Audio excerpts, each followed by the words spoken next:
Yesterday I was on a coaching call with one of my students who has taken my course, and a very talented person, a very creative being, and we were talking about certain things, obviously personalized coaching on his personal needs when it comes down to composition and music arrangement and whatnot. But we were talking about how to get out of the loop kind of composition mode, how to compose on a loop an idea, and then how to develop that, how to get out of that loop, and how to change it, and how to really start arranging and making the loop sound as good as it can be, but at the same time, how can the next section of the composition be as good as the actual loop. So I want to show you very quickly something that I do because I like to compose as well on a loop, and I like to actually throw as many things as possible on the session, and I work on a loop, on a 4-bar loop or an 8-bar loop.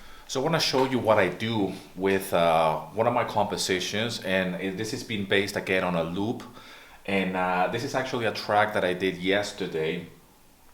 It's kind of like a crime theme, lab, TV drama kind of theme, and because I'm still working on it, I want to show you exactly what I mean by that, and how I try to develop this idea further. How do I get out of that loop? And this is a little technique that I have developed over the years, because this is the way I compose. It's just on a loop, and I could start with anything. It could start with a chord progression. It could start with just a kick drum, anything. But I'm just looping an idea, and I'm throwing as many things as possible on the actual session. So here I have this. I'm going to play you the whole, all the elements that are playing at the same time, so you can see in its raw element what it sounds like. Okay, so here we go.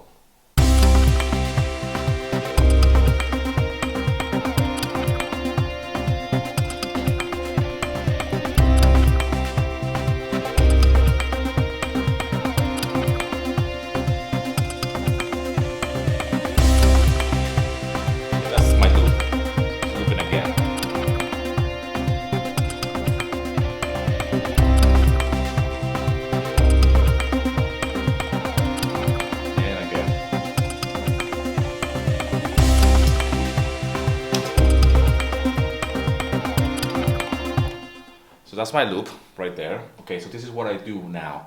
I will start soloing certain elements, so I can see how all the elements fit together, and how can I probably start building up the intro, and then maybe like a verse section, and then a chorus section, and maybe like a drop, and give me ideas of how I can develop this idea.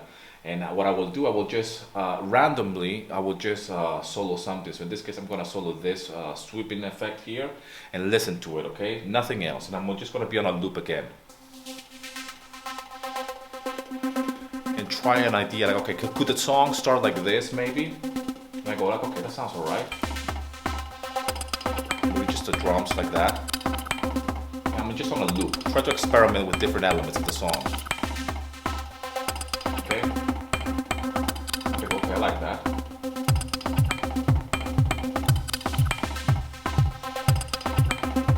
Let's try to introduce elements as I go along to create some kind of momentum.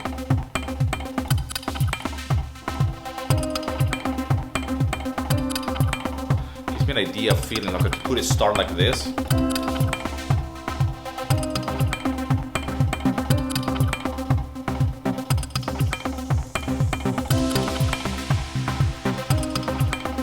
Try things out, so I can see like, okay, maybe this can build a song out of that.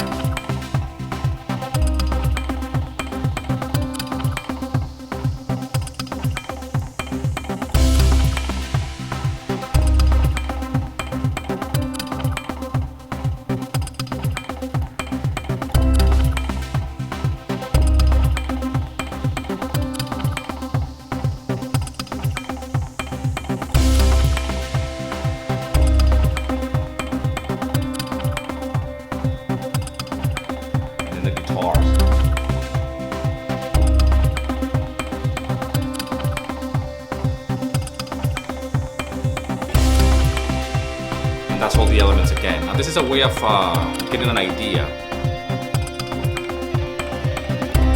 let's say that I don't like that. Okay, I can say, okay, let's start first with the guitars in this case now. And maybe I can start the song like this.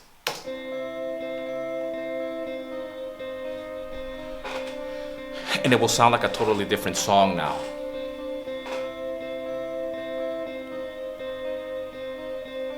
And maybe just with the piano. And maybe my song can start like this now. Just try that out. It's like, okay.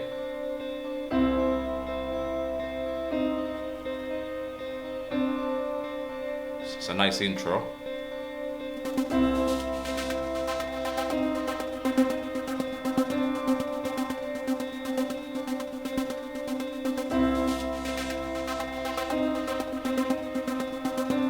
It already sounds like a different song altogether.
So that gives me different ideas, different ways of introducing elements, getting out of that loop, and it could really be a different way to work. And it just puts the same elements or the same songs, or it's the same tracks, the same amount of track, the same chord progression, everything is the same. I'm just soloing and introduce them as I am in that loop, and gives me an idea of how to start that track. First of all, gives me like an intro, and maybe create a different section after that, and then see where can I go afterwards as well. So the idea is to throw as many things as possible in the loop, and then start soloing or taking things away, and still in the loop mode, and then eventually start really arranging the track as you go along. And this is a fantastic way to see how it can sound in the beginning of the idea, because we're still in the kind of like at the composition mode. I have thrown as many things as possible, and I'm trying to get out of that loop in the best way. And by that I mean that I'm going to go backwards. I'm going to start now, see how can I start this music track, what elements will work nicely as an intro, and then get to that part of this loop, which is, it has everything pretty much. And it's just a matter of arranging, and most often than not, it's just taking things away. So put as many things as possible, and then taking them away, and see how all that fits, and what kind of emotion it creates. Because the first arrangement was just more with the beats, and then the second one was just more with the music, or the melodies, if you will. So I can get a little bit of contrast and see which one I like the most if I was gonna start this music track, like either just with the drums or more with the piano and the guitars. Anyway, just a quick tip of composition. This is what I do on a daily basis when it comes down to arrangement. I throw as many things as possible into the idea, and then try to mute one, solo another one, and see how it all fits together, and get an idea of how it will sound once I arrange everything in a more horizontal way, because right now I'm just going like this on a loop, very vertical, if you will. So anyways, I hope this video finds you well. I hope you're doing fantastic. Leave in the comment section what you think of this video. Again, this is a crime theme, crime investigation kind of like a track. I'm gonna be doing more of this actually. I really like this style and this genre. So I'm hoping that I can share this type of compositions with you in the near future, and I'll let you know how it goes, and create an album of just Crime Lab TV music. So thanks a lot for all the love and support, and as always, rock and roll, and here's to your success.